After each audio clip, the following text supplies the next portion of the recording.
the namaste was beautiful and touched a lot of my memories. First of all, I want to say that growing up in Silver Spring as a little girl and living so close to you, it embedded me with so many memories and so many, what is that? Like shaped, so many experiences with Bubby shaped who I am. So I feel like Bubby lives in me, because I feel that there's so many parts of my life that have to do with experiences that I experienced as a child, and ways that she glanced at me, and things that she said or emphasized that had meaning to me. And we used to go to your house, and I can't believe that no one mentioned it, so I realize now that it must have meant so much to me, but not necessarily to other people, that we always watched animation in your house. And that's why I was sure I would be a Disney animator eventually. Like, it was just, that was the only path. So I don't even think anyone said that they went to Bobby's house and they watched movies, but she always would she would record movies for us to see on I don't know if it's called the Hallmark Channel or what it was, but we had to rewind and fast forward all the commercials, and sometimes we missed different scenes that were deleted somehow on the VHS. But so those are like a lot of my memories as a little child, and just always finding special places in your house that were like in the yellow room. I think it was the yellow room.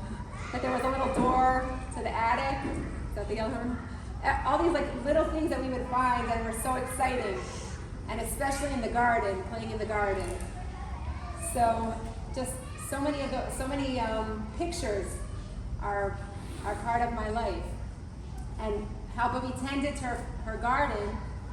I didn't really appreciate it when I was young, and I couldn't understand why she cared so much, why she took so much time and effort.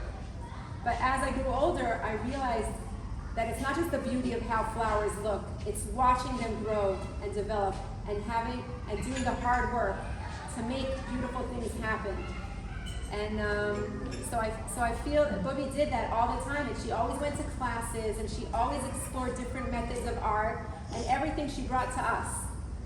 Like we had, she made beautiful, I don't know what it's called, but it's like a negative effect on cloth, that she had blue cloth that you would put flowers or different, or like cutouts on the blue cloth, and then we would put it in the sun, and we would make challah covers out of that. So we did many explorative art experiments together, and so we learned to notice the beauty that surrounds us, and how you can find beauty and make collages. Just take little scraps of paper and make beautiful designs.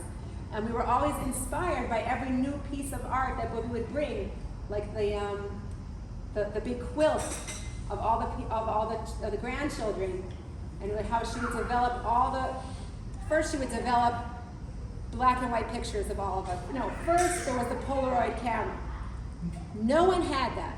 That we were the luckiest children in the world, because we always had pictures, and we had immediate access to the pictures. We just had to wave them a little bit. If anyone, those little pictures with the white seam at the end that you hold, and it sort of dries off. So that's what Bobby had. And I know that my children don't remember her taking pictures anymore so much. She did that less. But that was like Bobby. Bobby was always behind the camera.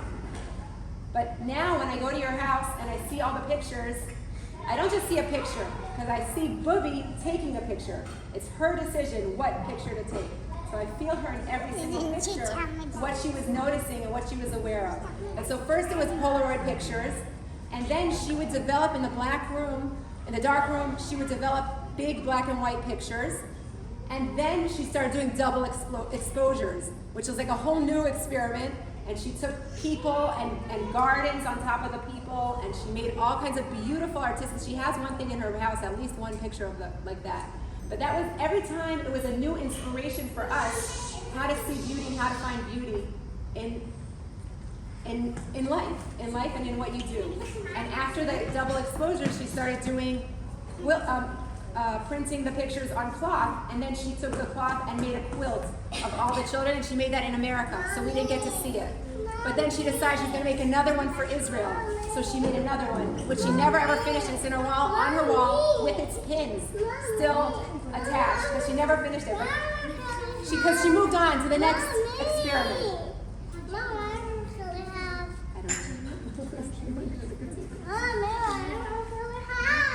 So I just want to say that Bobby is always going to be part of all of our lives, because we were so blessed to have a grandmother so deeply involved with children and caring, and that she could have been interested in her art and like no interest in children, because totally devoted to her art, but her art was her children. That's what mattered to her. That's what she always took pride in, and that's what she always photographed and exhibited in her whole house. That was what had meaning. And we were blessed to see her with the great-grandchildren.